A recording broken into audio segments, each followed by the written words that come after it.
அன்பு நண்பர்களுக்கு வணக்கம். ஜாசபீடியா சேனலுக்கு உங்களை அன்புடன் வரவேற்கின்றேன். இன்னைக்கு நம்ம கேட்க போற கதை அனுமன் காவியம் பாகம் 8. கதைக்குள்ள போகிறதுக்கு முன்னாடி என்னுடைய சேனலை நீங்க இதுவரை சப்ஸ்கிரைப் பண்ணலனா சப்ஸ்கிரைப் பண்ணிடுங்க. அப்படியே மறக்காம பக்கத்துல இருக்க அந்த பெல் ஐகானை பிரஸ் பண்ணுங்க. சரி, வாங்க நாம கதைக்குள்ள போகலாம். அத்தியாயம் 8. இந்திரன் ஏவிய வஜ்ராயுதம் அனுமனை நோக்கி விசையோடு சென்று அனுமன் முன்னிட்டு தடுக்கவும் செய்தது. அனுமனோ அதை ஒரு விளையாட்டு பொருள் போலதான் முதலில் பார்த்தான். சூரிய பழத்தை தின்ன முற்படும் வேளையில் இதென்ன வேடிக்கை என்று கருதியவன் வஜ்ராயுதத்தை பிடித்து ஒரு பந்தை வீசி எறிவது போல் எரிய முற்பட்டான். ஆனால் அனுமனால் முடியவில்லை. அவனது பயணம் தடைப்பட்டு அவன் கவனம் முழுவதும் அந்த வஜ்ராயுதத்தின் மேல் திரும்பிவிட்டது. வனத்தில் மரங்களுக்கிடையே தாவி திருந்திடும் பொழுது பருத்த மரக்கிளைகள் குறுக்கிட்டால் அதை சர்வசாதாரணமாக ஒடித்தும் சமயங்களில் சம்பந்தப்பட்ட மரத்தையே பிடுங்கியும் எறிந்த பால அனுமனுக்கு ஒரு 3 அடி நீளமுடைய வஜ்ராயுதம் அசைக்க கூட முடியாதவாறு இருந்தது. அது ஆச்சரியத்தையும் அதிர்வையும் தான் ஏற்படுத்தியது. அதை ஏவி விட்ட அந்த எஜமானனான இந்திரனும் தனது வாகனமான ஐராவதம் என்னும் வெள்ளை யானை மேல் ஏறிக்கொண்டு அனுமனை சமீபித்து நின்றான். முகத்திலும் யார் இந்த வால்பயல் என்கிற கேள்வியுடனான கோபம். அனுமனுக்கு வெள்ளை யானையை பார்த்ததும் சூரிய பழம் மறந்து போனது. யானையுடன் விளையாடும் ஆசை ஏற்பட்டு யானையின் தும்பிக்கையை பற்ற வந்தான். ஆனால் வஜ்ராயுதமோ அனுமனை விடவில்லை. வேகமாக முன் சென்று அனுமனின் தாடை மேல் மோதி இடித்து தடுத்தது. இடியா அது? அனுமன் வரையில் ஒரு மலையே வந்து மோதியது போல் இருந்தது.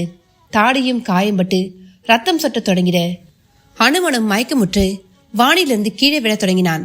அப்படி கீழ்நோக்கி வந்தவன் நல்ல உயரமான மலை உச்சியாக பார்த்து வேறு விழுந்தான். இடப்பக்கமாக விழப்போய் அந்த பக்கத்து தாடி எலும்பும் நொறுங்கி விட்டது. தற்காலிகமாக சப்த நாடியும் ஒடுங்கிவிட்டது. அடுத்த நொடியே தான் ஆடாவிட்டாலும் தன் தசை ஆடும் என்பதற்கெனக அனுமனுக்கு நேரிட்ட அந்த தாக்குதல் வாயுவிடம் எதிரொலிக்க தொடங்கியது. எங்கும் நிறைந்திருக்கும் வாயுவும் திவ்ய சொர்பம் கொண்டு மகன் கிடக்கும் மலை உச்சிக்கு வந்து தன் அழகிய மகனை பார்த்தான். மயங்கி கிடக்கும் பிள்ளையின் இரத்த சகதியான நிலை வாயுவே நிலைக்குலைய வைத்துவிட்டது. தவமிருந்து பெற்ற பிள்ளை, அத்துடன் சிவசக்தி கலிதத்தால் வந்த பிள்ளை, யாக பிரசாதம் வேறு சேர்ந்து கொண்டு அனுக்கிரகம் செய்த பிள்ளை. அப்படிப்பட்ட பிள்ளை இப்படி மண் மீது கிடந்தால் யார் மனதுதான் பதறாது? வாயுவின் திருஷ்டாந்தம் நடந்தவற்றை உடனே தெரிந்து கொண்டு விட்டது. அது இந்திரனின் வேலைதான் என்று, தன்னிடம் தான் வஜ்ராயுதம் உள்ளது என்று அதை அவன் ஏவி விட்டான். அசுரர்களை எதிர்க்க பயன்படுத்தும் ஒரு ஆயுதத்தை ஒரு சிறு குழந்தைக்கு எதிராக கையில் எடுப்பதா? எத்தனை கொடிய செயல் இது! இந்திரனும் ஒன்று பிள்ளை பேர் இல்லாதவன் கிடையாதே. அவன் பிள்ளை மேல் யாராவது இப்படி வலிய ஒரு ஆயுதத்தை ஏவி இருந்தால் சும்மா இருப்பானா? தேவலோகத்தை திரட்டிக்கொண்டு படையெடுத்திருப்பானே. வாயு சர்வத்தையும் எண்ணி குமுற ஆரம்பித்தான். வாயு பகவான் பிள்ளையை மடிமேல் போட்டுக்கொண்டு குமரி அழுவதை தூர திருஷ்டியிலேயே பார்த்துவிட்ட இந்திரனும் அவசரப்பட்டு விட்டோமே என்று நினைத்து தூரவே நின்று விட்டான். வாயுவிடம் திடீரென்று ஒரு ஆவேசம், கூடவே இந்திரனுக்கு புத்தி புகட்ட வேண்டும் என்கிற ஒரு வெறியும், அனுமனிடம் இனி எவரும் இந்திரன் போல் நடந்து கொண்டு விடக்கூடாது என்கிற எண்ணமும் ஒன்று சேர்ந்த அடுத்த நொடியே பிரபஞ்ச வெளி மீது பவனி வரும் தன்னுடைய சஞ்சாரத்தை அப்படியே சுருக்கிக் கொள்ள தொடங்கிவிட்டான். காற்றானது புவியில் இல்லாமல் போனால் என்னாகும்? சில இடங்களில் புவியீர்ப்பு விசையே மாறி போனது.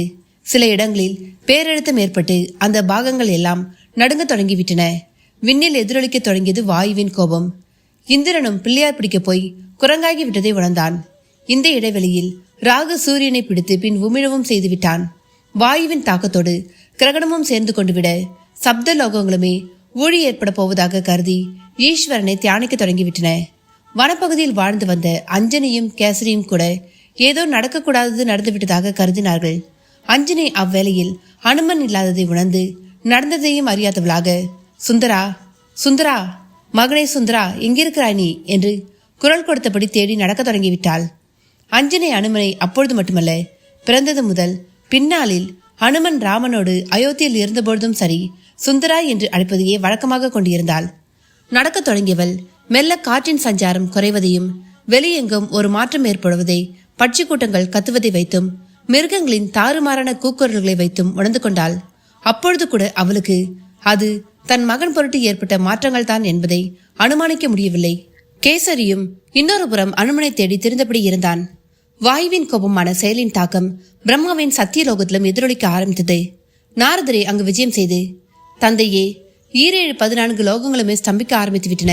தங்களது சிருஷ்டிகளுக்கு தன் ஓட்டத்தால் உயிரை நிலைப்பிக்கும் வாயு பகவான் புத்திர பாசத்தால் கடமையை மறக்க தொடங்கிவிட்டான்.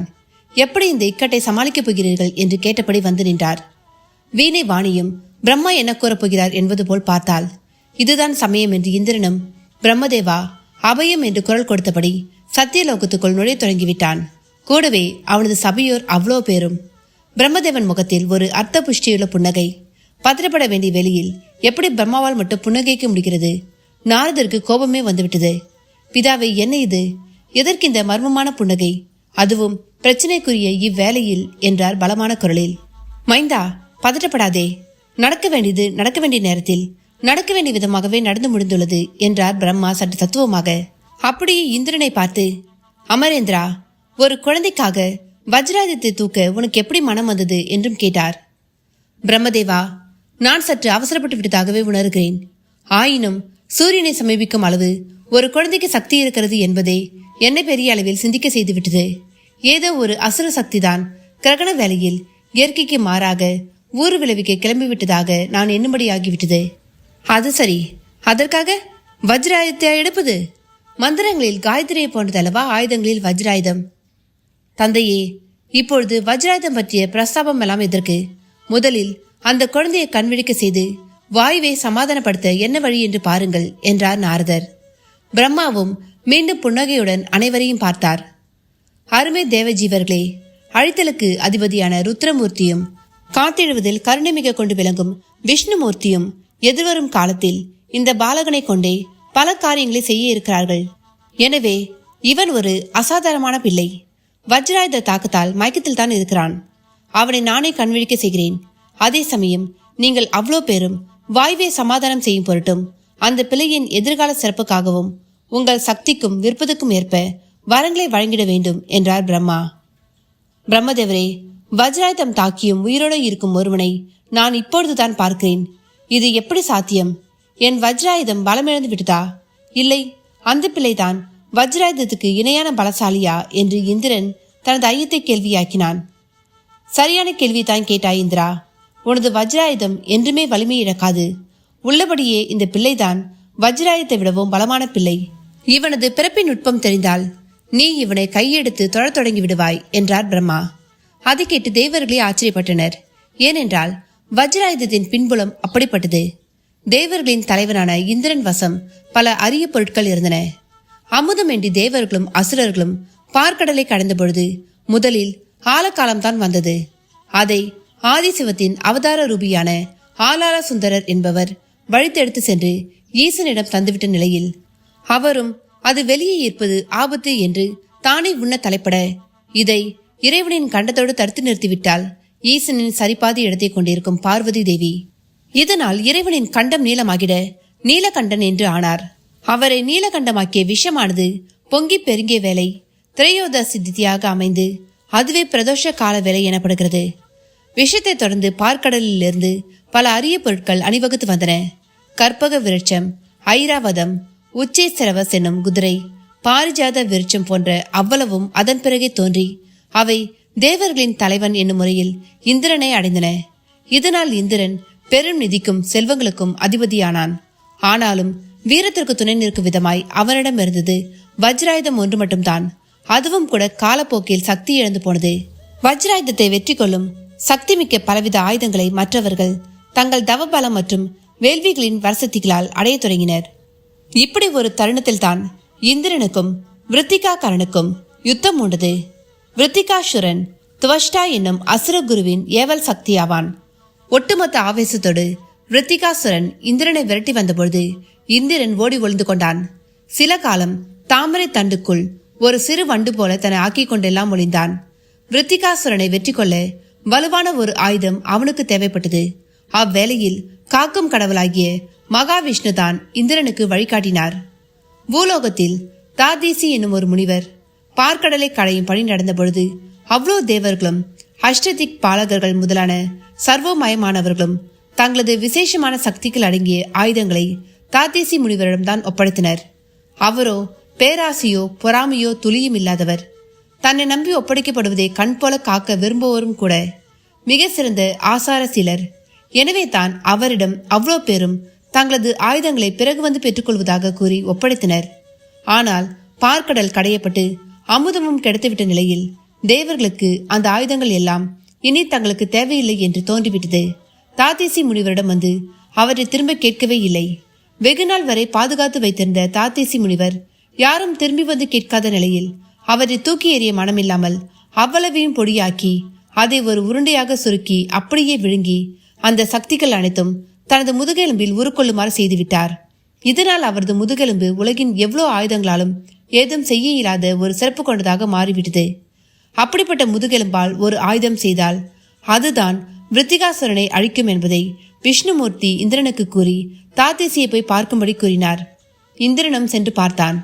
தேவலோகத்தின் இழிநிலையையும் தான் தாமரை தண்டுக்குள் எல்லாம் ஒளிய நேர்ந்ததையும் கூறியவன் விஷ்ணுவின் வழிகாட்டுதலையும் கூறி முடித்திர தாத்தீசி முனிவர் அதை கேட்டு அகமகிழ்ந்து போனார். இந்த பிரபஞ்சத்தில் ஒரு விஷயம் கூட காரணமில்லாமல் நடப்பதில்லை. தேவர்களின் ஆயுத தொகுப்பாக எனது முதுகெலும்பு மாறிய பொழுதே நானும் இதனால் ஆகப்போகும் பயன்தான் என்ன என்று எனக்குள்ளேயே கேட்டுக்கொண்டேன். இப்பொழுது எனக்கு புரிகிறது. இந்த உடம்பால் ஒரு பிரயோஜனமும் கிடையாது. பாம்பின் சட்டை, குருவின் கூடு போன்றதே இந்த உடம்பும். மண்ணுக்கும் நெருப்புக்கும் போக போகும் இதனுள் இருக்கும் ஒரு முதுகெலும்பால் தேவர் சமுதாயமே உயர்வு பெற்றிடும் என்றால் அதற்காக நான் எவ்வளவு புண்ணியம் செய்திருக்க வேண்டும் என்று பலவாறு மகிழ்ந்த தாத்தீசி அப்பொழுதே தனது உயிரை நீக்கிக் கொண்டு உடம்பை இந்திரன் வசம் ஒப்புவிக்க இந்திரனும் அந்த உடம்பை தீயிட்டு கொளுத்தி முதுகெலும்பை மட்டும் அழிவின்றி பெற்று பின் அதை விஸ்வகர்மாவிடம் கொடுத்து வஜ்ராயுதமாக ஆக்கி கொண்டான். பின் விருத்திகாசுரனிடம் போருக்கு சென்று அவனை புறமுதுகிட்டு ஓடவும் வைத்தான். வஜ்ராயுதத்தின் பின்னே இப்படி ஒரு கதை உள்ளது. ஆனால் இத்தகைய சக்தி வாய்ந்த வஜ்ராயுதத்தாலும் அனுமனை பொறுத்த வரையில் மயக்கம் மட்டுமே வரவழைக்க முடிந்ததுதான் ஆச்சரியம். பிரம்மா இந்திரனிடமும் மற்ற தேவர்களிடமும் கூறியது போல அனுமன் வாயுவின் மடியில் கிடக்கும் மலைமுகட்டிற்கு வந்து ஆறுதலாக அனுமன் உடம்பை தொட்டு வருடி தரவும் அனுமன் கண் விழித்து எழுந்து அமர்ந்தே விட்டான். ஆனாலும் வாயுவின் கோபம் தணியவில்லை. அதை தணிக்கும் முகமாக இந்திரனை வேகமாக முன்வந்து, பாலகா, இனி எக்காலத்திலும் வஜ்ராயுதத்தால் உனக்கு தீங்கு நேராது. அது மட்டுமல்ல, இதற்கிணையான எந்த ஒரு அஸ்திரமும் உன்னை ஏதும் செய்யாது என்கிற வரத்தை தருகிறேன் என்று அனுமனுக்கான முதல் வரத்தை வழங்கிவிட்டு ஓரமாக சென்று நின்றான். மற்றவர்கள் வரிசையில் வந்து வரங்களை தரத் தொடங்கினர். அடே அப்பா, அவற்றில்தான் எத்தனை சிறப்பு, எவ்வளோ சக்தி! என்ன நண்பர்களே, கதையை கேட்டீங்களா? அடுத்த பதிவில் யார் யார் என்னென்ன வரங்கள்லாம் கொடுத்தாங்கன்றதை பற்றி பார்க்கலாம். அதுவரை இந்த கதையை கேட்டுட்டு உங்களுடைய கருத்துக்களை பதிவிடுங்க. யார் யாருக்கெல்லாம் அனுமனை ரொம்ப பிடிக்கும் என்பதையும் மென்ஷன் பண்ணுங்க. லைக் பண்ணுங்க, உங்கள் நண்பர்களுக்கும் ஷேர் பண்ணுங்க. நன்றி, வணக்கம்.